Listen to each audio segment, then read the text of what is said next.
Good morning student.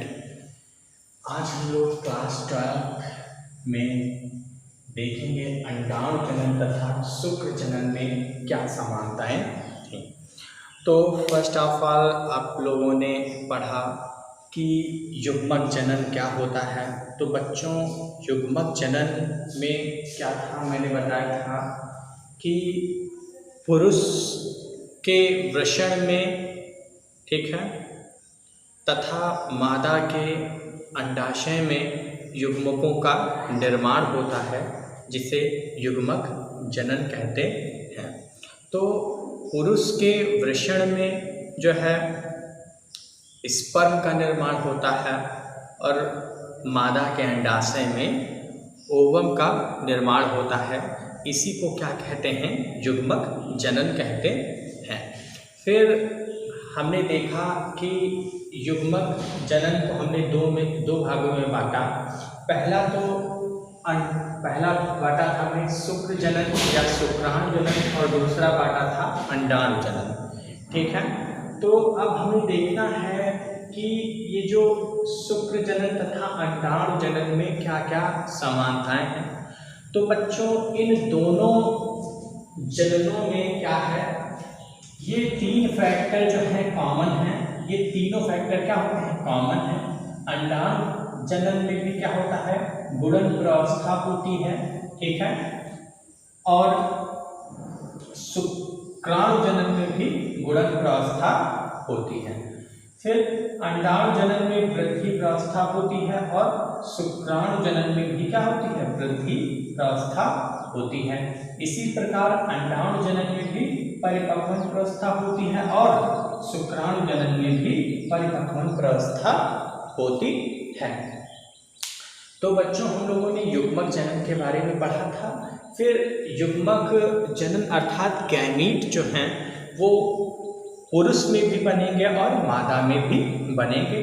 तो पुरुष में जो गैमीट बनते हैं उन्हें स्पर्म तथा मादा में जो गैमीट बनते हैं उन्हें ओवम कहते हैं। ये कहाँ बनते हैं? तो पुरुष में कहाँ बनते हैं? पुरुष की टेस्टिस में बनते हैं और मादा में क्या होता है? उनकी ओवरी में ओवम बनता है। तो अगर मेल की बात करें तो मेल में क्या पाया जाता है? टेस्टिस पाया जाता है, ठीक है। और टेस्टिस में ही क्या पाई जाती हैं? जर्म सेल्स पाई जाती हैं।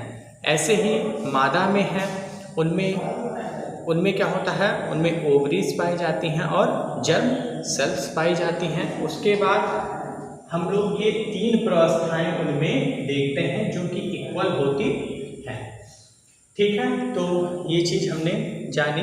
फिर उसके बाद अब हम लोग जानेंगे शुक्राणु जनन तथा अंडाणु जनन में कोई अंतर है क्या, ठीक है।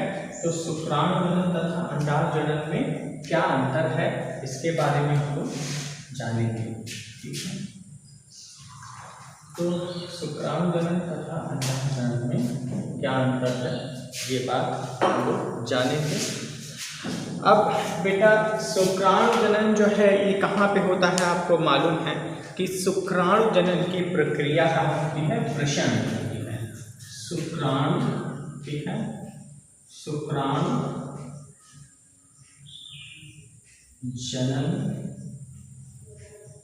की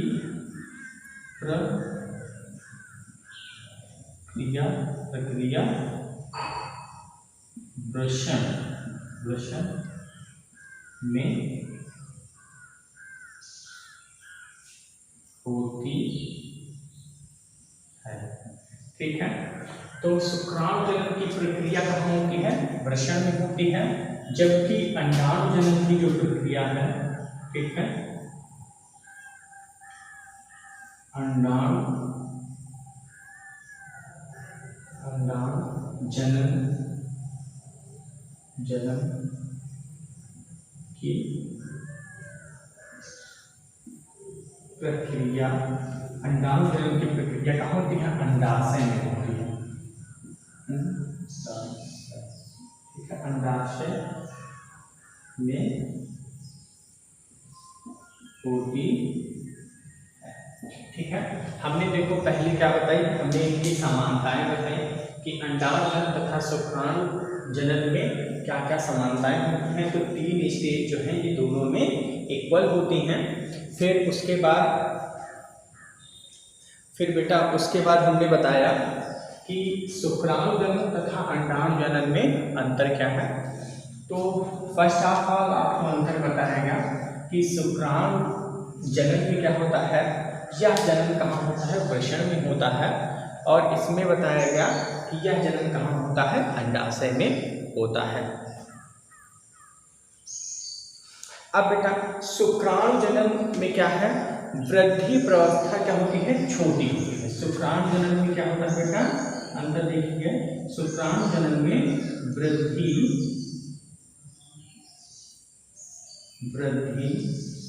प्रावस्था कैसी होती है, छोटी होती है। ठीक है। जबकि अंडाणु जनन में क्या है, प्रावस्था बहुत लंबी होती है। जबकि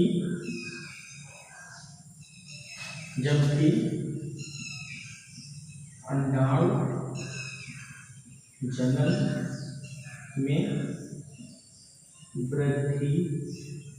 वृद्धि प्रावस्था कैसी होती है, लंबी होती है। ठीक है।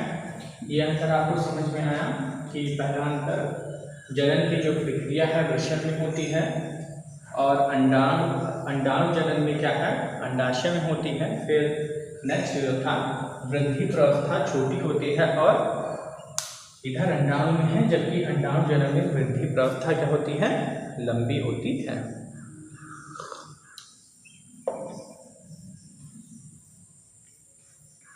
अब आपने जाना इसमें क्या देखा कि जो प्राथमिक शुक्राणु कोशिका से 4 शुक्राणुओं का निर्माण होता है। इसमें क्या होता है,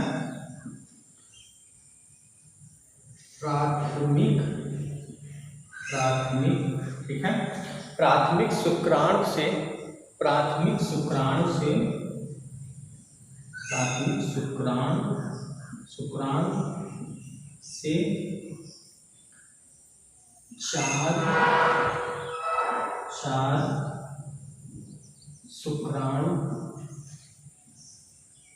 का निर्माण होता है। ठीक है। प्राथमिक शुक्राणु से 4 शुक्राणु का निर्माण होता है, जबकि एक प्राथमिक अंडाणु कोशिका में एक अंडाणु तथा 2 या 3 कोशिकाओं का निर्माण होता है। अंडाणु में कायांतरण नहीं होता है। तो इसमें क्या लिखेंगे, इसमें हम लोग लिखेंगे कि जो प्राथमिक अंडाणु कोशिका में एक अंडाणु तथा 2 या 3 कोशिकाओं का निर्माण होता है। इसमें क्या होता है, एक प्राथमिक अंडाणु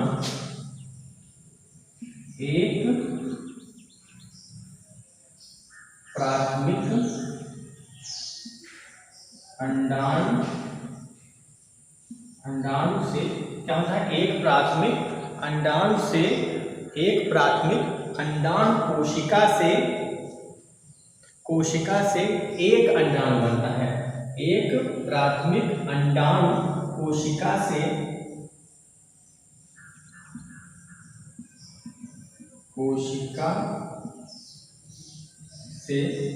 कोशिका से एक अंडाणु बनता है तथा 2 या 2 से 3 कोशिकाओं का निर्माण होता है। तथा 2 या 2 से अधिक तथा 2 या 2 से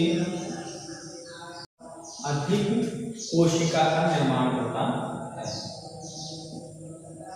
कोशिका का निर्माण होता है।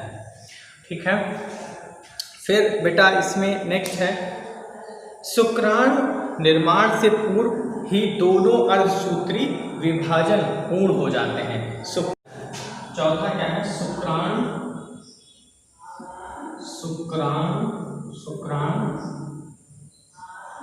निर्माण से पहले ही क्या होता है, शुक्राणु निर्माण से पहले ही इसमें क्या होता है, इसमें अर्धसूत्री विभाजन पूर्ण हो जाता है। शुक्राणु निर्माण से पहले ही इसमें अर्धसूत्री विभाजन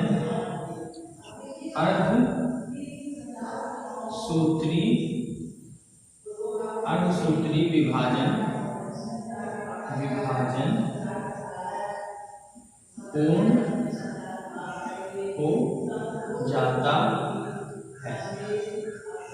ठीक है, तो इसमें शुक्राणु निर्माण से पहले ही क्या होता है, अर्धसूत्री विभाजन पूर्ण हो जाता है, जबकि अंडाणु में क्या होगा, इसमें क्या होगा, अर्धसूत्री विभाजन अंडाणुओं में शुक्राणुओं के प्रवेश के पश्चात होता है ना। तो बच्चों हमने देखा कि अंडाणु जनन तथा शुक्राणु जनन में पहले हमने समानता देखी,